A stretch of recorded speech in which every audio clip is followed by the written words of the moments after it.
So I think maybe also picking up from some of the prominent things that transpired from the last 2 days. I think from the University of Helsinki, we had the very clear messages that more events with pandemic potential are kind of coming our way and health security considerations. So I don't think any of us need to worry about being made redundant in the near future. We discussed just in the panel now the priority outcomes a bit and taking, the sustainability and taking the work forward. So I don't want to go into that so much, but I do want to come back kind of full circle and go back to what your initial aims were. And that was really strengthening IHR and preparedness from the serious cross-border health threats regulation. We ask ourselves, are member states better prepared than they were in July 2019? And I mean, I think it's all, needless to say, the obvious answer is yes. With all the different policy tools, legislation, funding at national, EU, global level that's kind of gone into this sector, you really can't compare the pre and post-pandemic. So I mentioned it earlier also, we look forward to really receiving all the final deliverables, the final report. This is a continuous exchange and we continue the dialogue. Maybe on a bit of a practical matter, we also need to see for the Health Security Committee, I would like you to come and present how we do it practically if we have the coordinators or I don't know, work package 4, or maybe also to get some feedback, interest from presentations. These are kind of the next steps. We're now better equipped than we ever were before. At EU level, really, the creation of the European Health Union, that really has a broad umbrella, the new regulation on serious cross-border health threats, the strengthened mandate for the European Medicines Agency and also for ECDC, and the creation of HERA. I think if there was, if HERA had been there in the past, they would have definitely been a part of this joint action as well. And then also I want to come back to the EU budget, because obviously, everything that we do, it's always linked to the resources. And just to maybe mention on the EU side, so we have 50 million euros per year until 2027, just on the implementation of the regulation. So we're really well funded at the moment.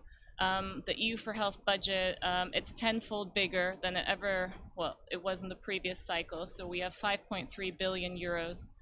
For the 7-year funding cycle. And really with the ultimate aim, and I'm pleased to see also clinicians here, really with the ultimate aim to benefit citizens and strengthen health security. And also to mention, the EU funds from DG Sante, this comes on top of other funding streams with the European Fund for Regional Development, the social funds, Horizon Europe, Rescue, and I was pleased to hear some of the different beneficiaries from all those different streams, because it's not always a question of is there money, but do you have access to that money? Can you use it? So I just wanted to list a few. And maybe also a kind of clarification, Sante focused very much on the implementation, but obviously DG RTD, they're funding, very wide-spanning areas of research. Yes, so I want to also talk about the adapting and changing policy landscape. Okay, on the regulation, we're already one step there. And now we look towards the IHR and the pandemic agreement, what will be the final outcomes from all of those. And, I think it merits looking at it again from those new developments. So kind of moving forward with determination, we need to build on these foundations. And in this last stage of the joint action, I think the communication dissemination is really an important angle that we need to work on together. Work Package 4 also has a really key role on the sustainability. And there are really precious learnings from SHARP that will be more long-lived at national, EU, and global level. And that's also one of the reasons why Mika was at the Health Security Committee that takes place today and tomorrow. So we're really happy to have this kind of cross-link. Okay, with the final words, I really want to express, on behalf of my head of unit and the Commission, a sincere appreciation to all of you. It was an extremely difficult time during the pandemic, new ways of working, everyone being redeployed to work on the COVID-19 response, so it was really a big headache at one point how to approach it, and we were worried about SHARP. But I'm pleased to see how resilient you are, and I really look to the Finnish coordination team because you've really done a fantastic job, and yeah, you're really leading by example. And of course also a special thanks to Hadea and ECDC who've been there along the way and very supportive. So I know Anna will have the last word, but before I hand over, I would like for you to join me with a big round of applause for all of you and for the coordinators.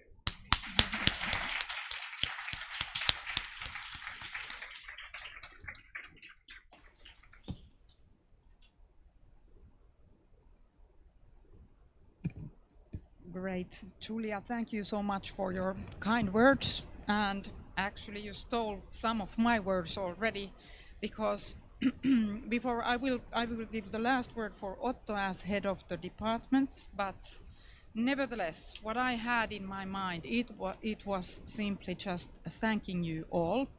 I think there is no need to wrap up everything after the panel of work package 4, because we already discussed about the priority outcomes and all that already. But my deepest gratitude goes to all of the participants in SHARP. We had more than, maybe Outi remembers even better, but we had more than 200, 300 people on our mailing list. So it's been really a big consortium with a lot of participants. And there are some who we have met today, first time face to face because of the pandemic. But I think it's better late than never, right? So my deepest thanks goes to all participants for giving your time during these difficult times for our joint action. Special thanks goes, of course, the work package leaders leading their work packages and the hard work there. Then special thanks goes to all stakeholders and advisors. Of course, Julia as the representative of DG Sante, Hadea. Special thanks goes to Svetla and all the people at the ECDC. There were dedicated people for each work package following each of our work packages throughout the whole joint action. Not an easy task that either. And all the other stakeholders, WHO, Euro, of course, where's Jussi? Jussi's there, and all others. We had actually quite many advisors on board, which we thought in the beginning. But then, due to the COVID, it never really realized to have all of them on board. But nevertheless, that's all from my part. I've been very happy. It's been hard times, but we made it. And I'm really looking forward what will be next.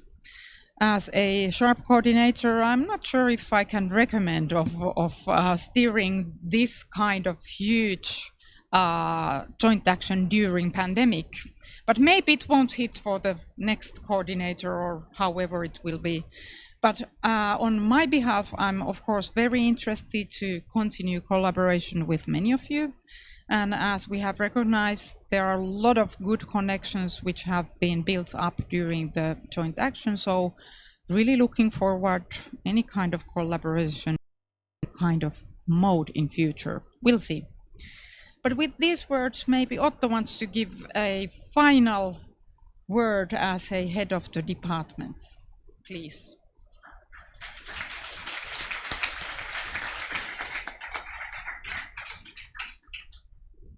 Okay, thank you all very much. The last presentations are over, panel discussions are over, and I think flights are leaving rather soon. So thank you all for participating. The things that will continue are the conversations that you've had over coffee, over dinner last night and during lunches. And these conversations will continue by email and every time that we meet after this meeting. So thank you very much for joining here, for joining online, and I have to say this one time. Stay sharp. Näkemiin.